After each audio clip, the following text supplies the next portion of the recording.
তো ঢাকা বিশ্ববিদ্যালয় যদি তার নিজের নেতৃত্ব সৃষ্টির জায়গা ছাত্রদের বা তরুণদের যেই যে সবসময় বলা হচ্ছে ডাকসু, সেই ছাত্র সংসদ নির্বাচনটা যদি বন্ধ থাকে, যেটা অনেকে বলে যে 90-এর পরে 28 বছর বন্ধ ছিল ডাকসু, 19 সালে তার তালাটা খুলেছিল, আবার এমন একটা তালা মারা হয়েছে যে 19 থেকে আজকে পর্যন্ত আর সেই তালা খোলা হয়নি। তো এখন এই প্রশাসন ডাকসু আয়োজনের মোটামুটি একটা প্রস্তুতির দিকে যাচ্ছে।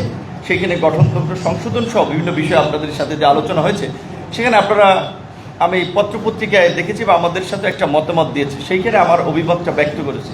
প্রথম একটা প্রশ্ন কিংবা অভিব্যক্তি অনেকের আছে যে ডাকসুতে কেন সভাপতি ভাইস চ্যান্সেলর থাকবেন, এই পদটা ছাত্রদের থাকা উচিত।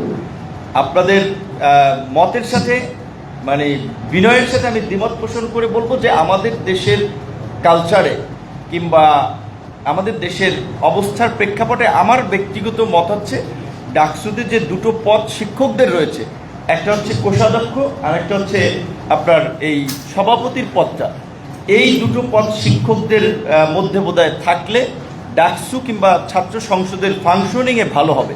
যেমন ধরেন 2019-এ 28 বছর পরে নির্বাচন হওয়ার পরে আমরা কি দেখেছি যে ডাকসুতে ছাত্রলীগ যে প্রক্রিয়াই হোক না কেন, ডাকাতি করে, ছিনতাই করে কিংবা ম্যানিপুলেট করে, তাদের 23 জন ছিল, আর 2 জন ছিলাম আমি এবং আক্তার।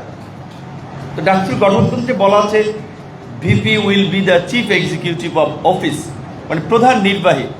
সো স্বাভাবিকভাবে কোনো সিদ্ধান্তে প্রধান নির্বাহীর একটা অনুমোদন কিংবা মতামত ছাড়া হওয়ার কথা ছিল না।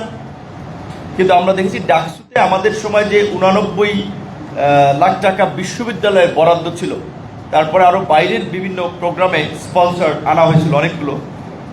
অনেক ক্ষেত্রে আসলে যখন আমার আলোচনাগুলো করা হলো, যখন আমার মনে হচ্ছে একটা সেমিনার করার জন্য আপনার 1.5 লাখ টাকা খরচ হবে, সেইটা যখন আলোচনা হচ্ছে তখন হচ্ছে সেমিনারে বক্তা বিশ্ববিদ্যালয়ের টিচার, তাহলে তাকে ওইভাবে কোনো সম্মানই দেওয়া লাগবে না। কারণ কি ডাকসুতে স্পিকার হিসেবে আসাও অনেকেটা সম্মান বোধ করে, এখানে ওই পেমেন্টে কেউ আসবে না। একটা সেমিনারের বিষয় নিয়ে যখন আলোচনা হচ্ছে, হল রুম হচ্ছে আমাদের IML যে ইনস্টিটিউট অফ মডার্ন ল্যাঙ্গুয়েজের, ওইটাও ফ্রি, তাহলে আমার 1.5 লাখ টাকা কেন খরচ হবে? তো এইটা নিয়ে যখন আমি প্রশ্ন তুললাম যে এইটার জন্য কেন এই বরাদ্দ, একটা সেমিনারের জন্য কেন খরচ করবো আমরা এই টাকাটা হলে কিংবা ছাত্রদের কোনো কল্যাণে আমরা কাজ করতে পারি, সেমিনারে তো এই টাকা খরচ করার কথা না। সর্বোচ্চ যারা আসবে বক্তা কিংবা যদি অতিথি থেকে, তাদেরকে একটু চা নাস্তা খাওয়াতে পারি। তো ওই একটা ঘটনার কারণে আর কোনো বাজেট আমার সাথে আর আলোচনা করে না, তার সাথে আলোচনা করলে আমরা কাজ করতে পারবো না। সে তখন যারা ছাত্রলীগের প্যানেল থেকে নির্বাচিত হয়েছিল, তারা এরকম একটা আলোচনা করে সিদ্ধান্তে পৌঁছেছিল যে তাদের কাজে আমি বাধার সৃষ্টি করব, মানে তারা আর আমার সাথে কোনো আলোচনা করেনি।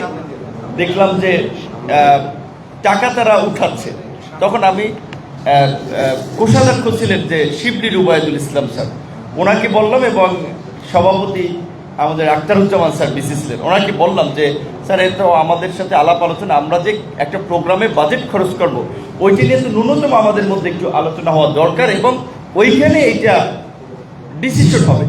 তাহলে ডিসিশন ছাড়া আপনি কিংবা আপনি কোষাধ্যক্ষকে বলে দিয়েছেন যে ওরা যেভাবে টাকা উইথড্র করে খরচ করবে, ওইটা তো ব্যক্তিগতভাবে মিসইউজ হবে, নিজের মতো করে অনেকে খরচ করবে। তখন স্যার বলছে, বাবা তুমি ওদের সাথে মিলে ঝিলে পারলে কিছু করো, নাহলে তো তুমি পারবা না, ওরা 23 জন তোমরা 2 জন কি করবা? যদি স্যারের সভাপতির যদি এই ল্যাঙ্গুয়েজ হয়, তাহলে আমি আর কি করব? তখন আমি তো দেখতেছি কার্যত আমি যদি নাও বলি, এই কোষাধ্যক্ষ তো ছেড়ে দিচ্ছেন, ওটা প্রধান নির্বাহীরা কাগজে কলমে কোনো জায়গায় সিগনেচার প্রয়োজন হলে ওটা ডোন্ট কেয়ার করতেছে। আবার তারা বলছে আমরা সংখ্যাগরিষ্ঠের মতের ভিত্তিতে আমরা এটা করব। তখন আমি বলছি যে কিছু মিটিংয়ে আমি তাহলে বলছি যে তাহলে আমার মিটিংয়ে অংশ নিয়ে কি লাভ, মিটিংয়ে আমি অংশ নিব না। তারপরে আবার আসলে ওই রকম একটা পরিস্থিতিতে আমরা চেষ্টা করেছি যে যেমন তাহলে ডাকসুর দায়িত্ব নেওয়ার ক্ষেত্রে আমি আমাদের 2-1 জন শিক্ষক কিংবা 2-1 জন অ্যাক্টিভিস্ট কিংবা আমাদেরকে যারা সহযোগিতা করেছে, নির্বাচনের পরে আমি একটু আলাপ করলাম যে আমরা এই সময় তাহলে ডাকসুতে দায়িত্ব নিব কি নিব না। আমাদের যারা একসাথে আমরা আন্দোলন সংগ্রাম করেছি, তাদের অনেকের মতামত ছিল যে ডাকসু আমরা বর্জন করবো, এই ডাকসু। তখন বিভিন্ন আলাপ আলোচনার প্রেক্ষাপটে আমাদের কিছু মনে হয়েছে যে ডাকসু যদি বর্জন করি খুব বেশি কিছু হবে না, 1 মাস কিংবা 15 দিন আলোচনা লেখালেখি, তারপর আর কিছু হবে না। কারণ কি, ওই সময়ের প্রেক্ষাপটে আমরা অতটা ছাত্রদের মধ্যে আন্দোলনমুখী কিংবা প্রতিবাদী চেতনা আমরা দেখি নাই যে আমরা বর্জন করে একটা আন্দোলন করে আবার একটা ডাকসু আমরা আদায় করতে পারবো। তাহলে এটা থেমেই যাবে ওই 28 বছরের মধ্যে, এবং এতে যারা এতদিন ডাকসু দেয় নাই, বিশেষ করে পাওয়ার পার্টি সরকার, তাদেরই বেনিফিটেড হবে। তার চেয়ে বরং এইখানে দায়িত্ব নিয়ে প্রাতিষ্ঠানিক অবস্থান কিংবা পরিচিতিটাকে প্রপার ইউটিলাইজ করে ছাত্রদেরকে সংগঠিত করা কিংবা বিভিন্ন ইস্যুতে আমরা যতটুকু কথা বলে একটা পরিবেশ তৈরি করতে পারি, আমরা সেই দিকে আনবো। সেই বিবেচনায় আমরা তখন দায়িত্ব নিলাম। তো তখন ওই একইভাবে যে বাজেট খরচে যখন এই ধরনের একটা প্রবলেম হচ্ছে, তখন আমি মিটিংয়ে দু একটা মিটিংয়ে অংশ নেইও নাই, বাট তারা সব ধরনের সিদ্ধান্ত নিয়ে নিয়েছে। কারণ বিশেষ করে সভাপতি ভাইস চ্যান্সেলর তো ওই লাইনের লোক, এটা তো বুঝছেন, ওই সময় কোষাধ্যক্ষ ওই লাইনের লোক।